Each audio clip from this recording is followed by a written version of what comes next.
Hello, my friends. I'm Carly Myers from 102.1 The Edge. Please put your hands together and welcome to Toronto for the Bandito tour. Josh and Tyler, 21 Pilots.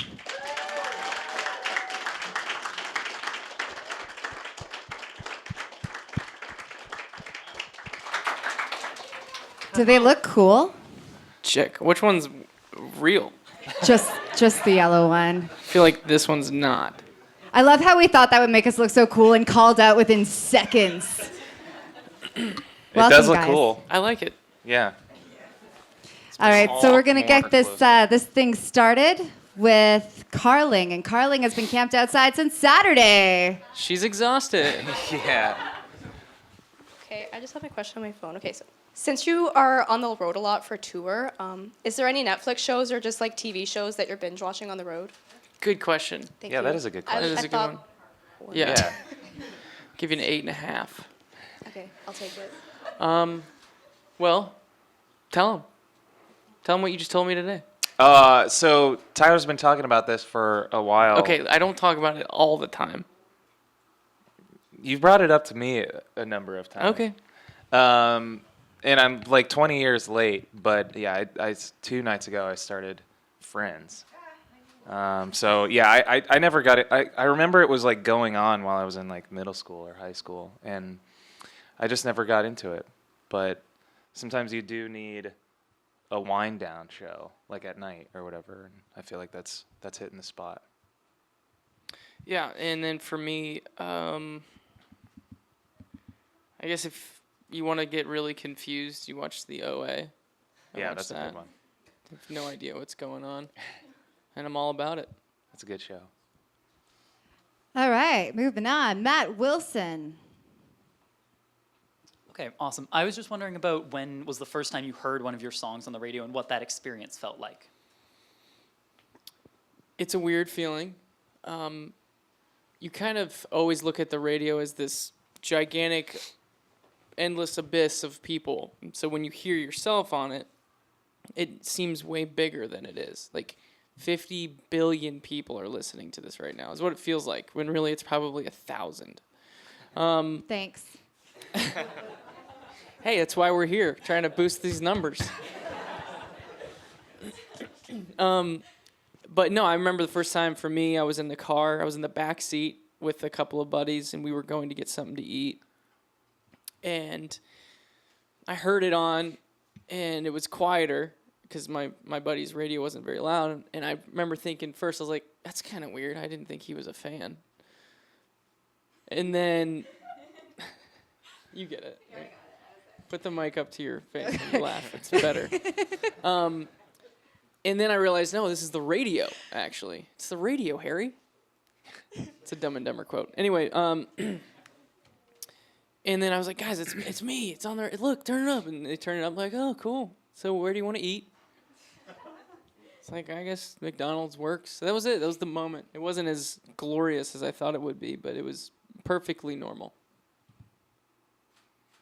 Mine was I was riding my bicycle. Dude, I like this one. Yeah, it's I forgot about that. With a transistor radio? no, it was like around the 4th of July. So I decided to It's a holiday. yeah, it's in in the America. United States. Yes, we celebrate with fireworks. It's a big deal. So in Columbus, there's like downtown, there's like 500,000 people that go down there and watch these fireworks and hang out. So I was gonna meet up with some people down there, and I decided to ride my bike. And but by the time I got down there, because there were so many people, the cell signal like doesn't work, and I couldn't get a hold of anybody. So I hung out by myself the whole time. But the radio station in Ohio every year during these fireworks, they put together like a playlist for the fireworks that kind of like go along with the fireworks, I guess, which kind of doesn't, but Like Fantasia? yeah, it's like that, yeah. So, but they put our song on there, and I was by myself, and so I wanted to celebrate with somebody, but I kind of ended up just sitting by my bike on the so grass. did it actually happen? Yeah, well, no, it happened because everyone. Didn't you say that everyone there- kind of like turned and looked at you? Yeah, it was in that moment there were like And you people were- surrounding me You would were by like look at yourself. me and be like, that's not cool to be by yourself somewhere public and someone recognizes you. It's like, man, what's wrong with that guy? with a helmet on.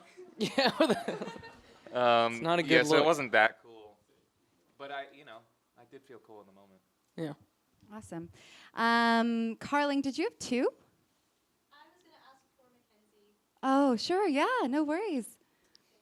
So Mackenzie's just a little like scared to ask it, so I said I'd I ask get it it. for her. She said that since you and Jenna saw Endgame, she was wondering if you have any favorite Marvel movies.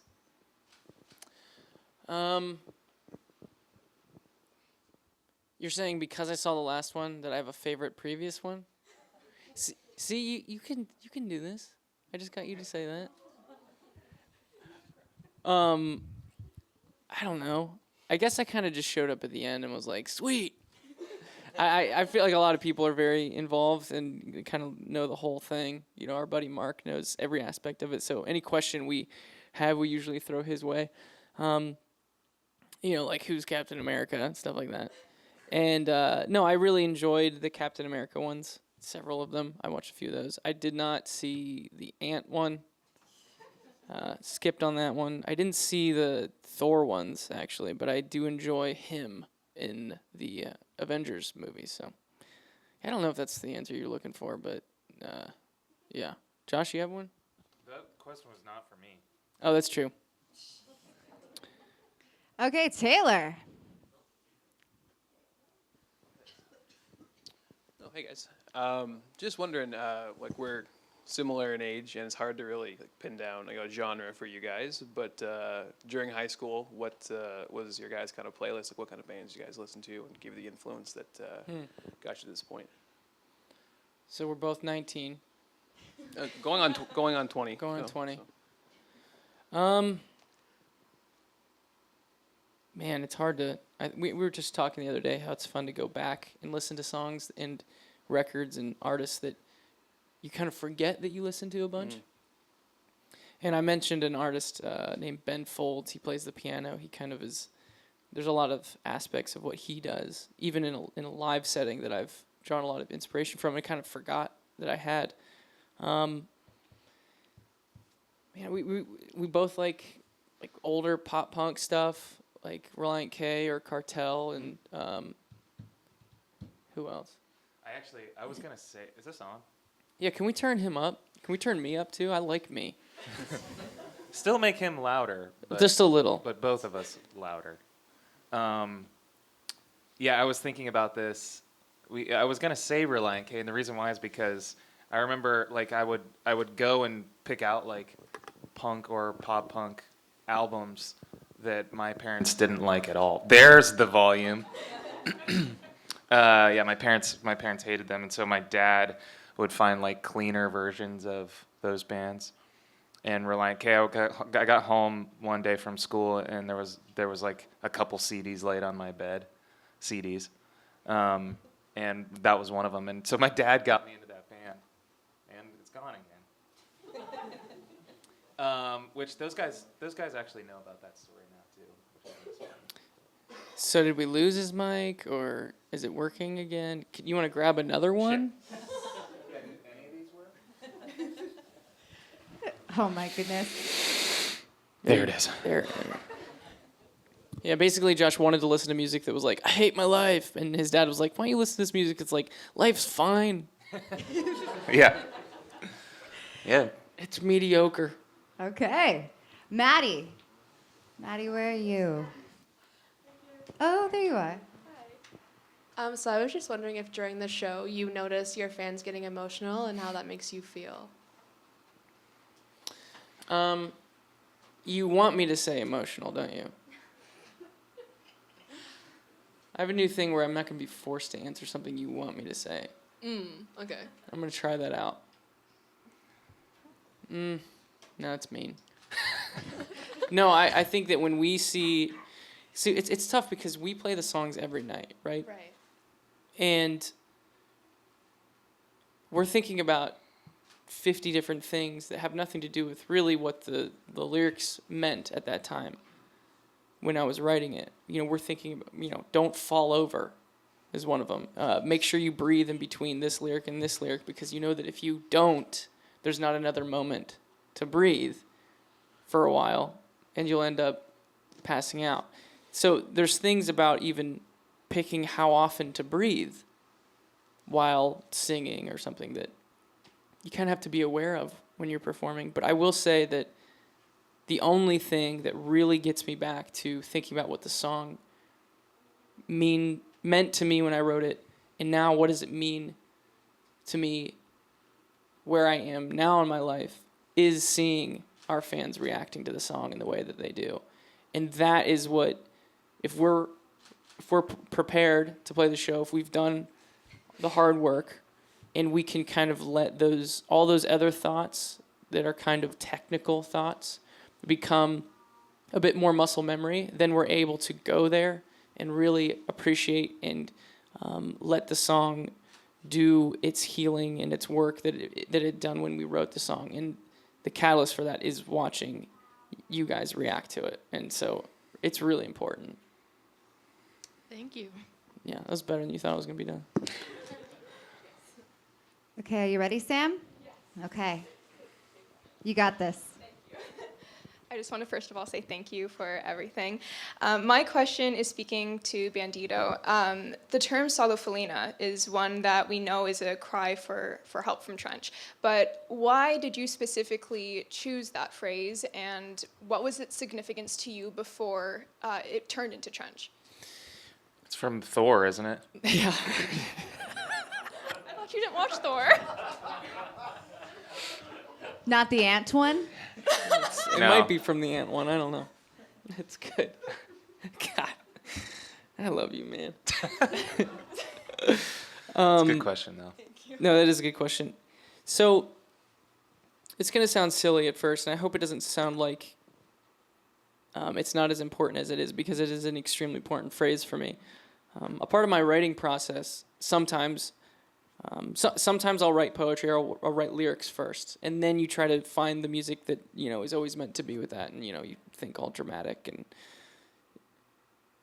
other times you can happen upon music, whether it's a chord progression, a drum loop, a song structure, whatever it is, and then you're trying to search for the lyrics. Like what are the notes in this song? What is the spirit of this song trying to say? And so you're trying to find the lyrics that are inside of that song. And for me, writing the record Trench, it was a giant, basically all of it was me trying to survive. I felt like I was going to be crushed at any moment trying to make that record. And I think a lot of it had to do with maybe following up what we had done previously. A lot of it had to do with all of a sudden there's a lot of people now who care about what we're going to release. In the past, it wasn't necessarily like that. I wasn't going to be ignorant to the fact that that's going to affect my writing in some way. How much of it will I let it affect? And how much will I block out? How much will I positively let it influence, like our fans, to influence what type of music we create next? So all these things kind of swirling around. And inside of that, trying to survive and the state of mind that I was in while writing the record, I also do something that's a little more of a habit, or maybe just a technical skill, to try to search for lyrics while music is playing. It's pretty embarrassing, actually. You just kind of say randomness, and you kind of use syllables, and there are certain syllables that phonetically are more pleasing to hold out, like the term. You wouldn't want to hold out term for very long, because that just sounds bad. So there's certain shapes that your mouth can make that actually work better for certain types of music, besides what it means. And so while writing the record and writing the song Bandito specifically, that phrase kept on coming up as just kind of the randomness for me to find the lyric, for me to find the melody inside of the music. And when it came time for me to be like, okay, now let me go find real words to make this make sense to all the normal people, I just had this moment. I was like, they're not normal either. Maybe they'll understand like what I was feeling, what emotion is inside of those words that seem like nonsense right now. And nothing gets me more excited than being able to fill meaning with something that previously didn't have meaning. And so I guess that's where that that phrase came from. Yeah. Wow. That's a good question and a big answer. Thor. Allison. Hello. I just want to know if you guys have like a favorite song to perform specifically from Trench. No. Not really. Can you imagine? Can you imagine if we just moved on after that? That would be pretty awesome. I had your back. That was a yes Huh? or no. I was going to be like, but what about from the whole catalog? Yeah, we still would have been like, no. That was a yes or no question. The mic's gone again, but. Who needs it? Yeah.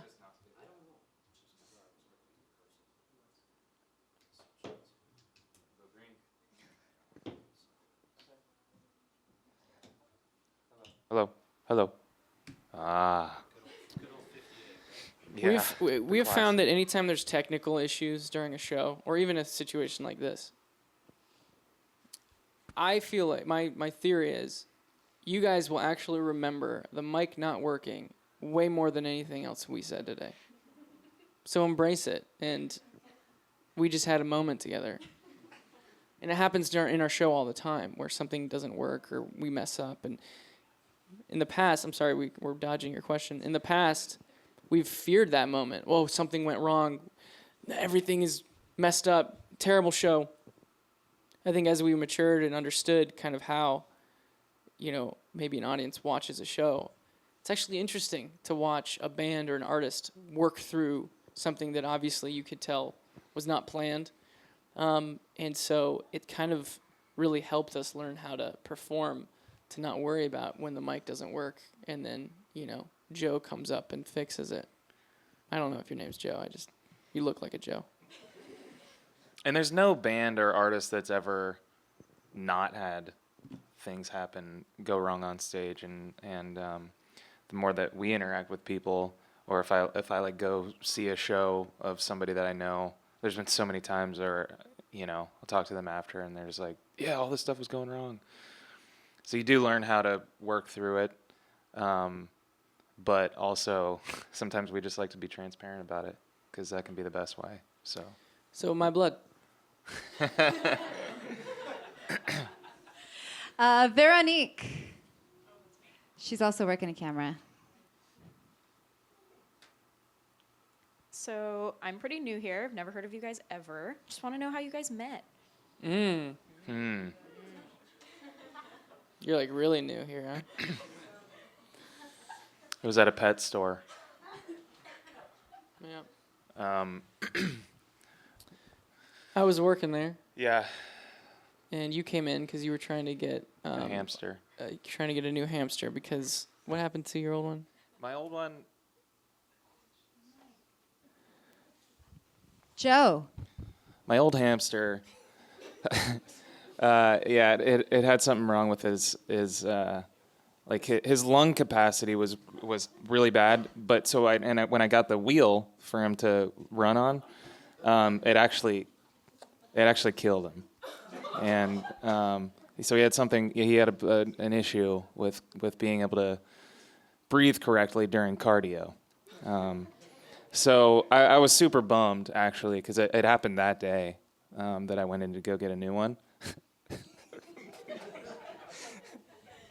We can look back and laugh now. Yeah, but I was nearly in tears. He was a broken man when he came into the pet store. Yeah. And so Tyler was there working the front desk, and he saw that I was in pain, and he came over to me, and he was just like, how can I help you? And I told him the story about my hamster, and he guided me right to the new one. There was a light shining right on it, like it was like from the Lord. Fresh 2009 edition. Yeah. And I said, well, how can you tell me anything about this hamster's lungs? And he was like, I can guarantee that these are lungs of steel. And They're very long lungs. As far as he had the lungs of a guinea pig. and so from that moment, I was like, You're not supposed to laugh when I say that because we've lived through this already. no, I know, but looking back, it is fond memories, and that's where the laughter's coming from. So, but from that, I said this has been a pretty tough experience, and do you think I could get your number in case there's anything goes wrong with this hamster? I could get some like technical support, and so I called him the next day. Nothing was wrong, but I just wanted to say thanks again, and then Tyler was like, "Hey, would you want to start a band?" And then we did. Awesome. Okay, last question is coming from Mark. Mark, there you are. All right, guys. You guys been around. You guys are on a massive worldwide tour right now, and Toronto stop right now. Go Raptors, of course, right? Yes. What's your favorite city around the world aside from Toronto, aside from Ohio, or not Ohio, the state of Ohio, anywhere? Where do you guys like to play, and why? Anywhere in the Bay Area. I'm kidding. Silent. Because Golden State. Never mind. No, actually, I'm rooting for the Raptors, even though I believe they're gonna get swept. Sorry. I am. I'm rooting for you guys. I think that it would be great, but it's just not gonna happen. But we'll have fun. take it. We'll have fun watching it. Favorite place we've been?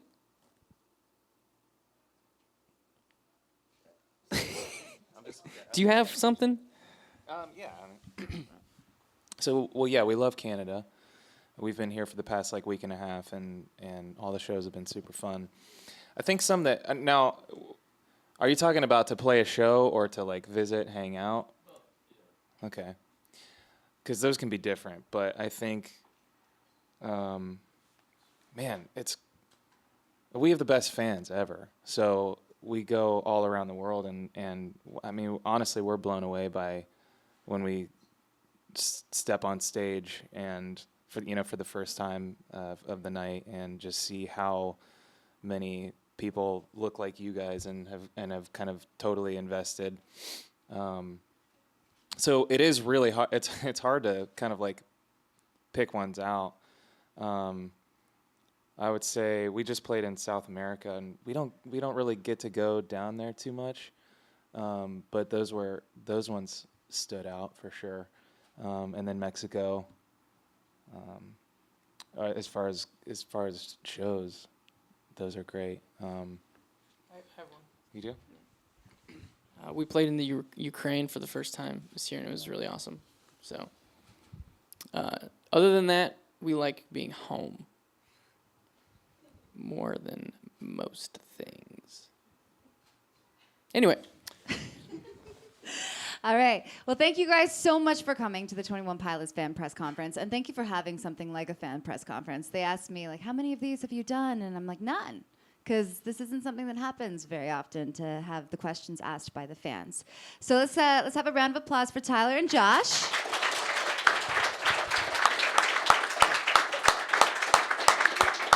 And I know everybody is really, really stoked for the show, but we're going to get you to stay in your seats, and then we'll grab a few photos. You can group with your friends, and we'll call you out there.